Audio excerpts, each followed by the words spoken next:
When it comes to your installer, do you feel lucky? A lot of people think that brake job, it's just a brake job. Just get some pads, we can pad slap it. That couldn't be further from the truth, man. Check it out, look, here we like to use Akebono brakes. See, Akebono is OEM. It says it right here, and that means original equipment manufacturer.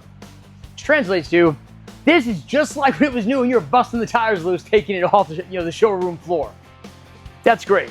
So you have these nice new Akebono brake pads and rotors, but it's only as good as the installer. Look, you can have the best parts in the world. If they're not installed properly, you're going to have a problem. I mean, shoot, you may be worse off than you were when you brought it in. A complete brake job, it's not just one decision. It's the culmination of a bunch of correct decisions. Like getting the right parts and like doing the job properly.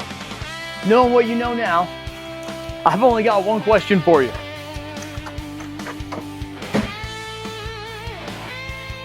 When it comes to your installer, do you feel lucky?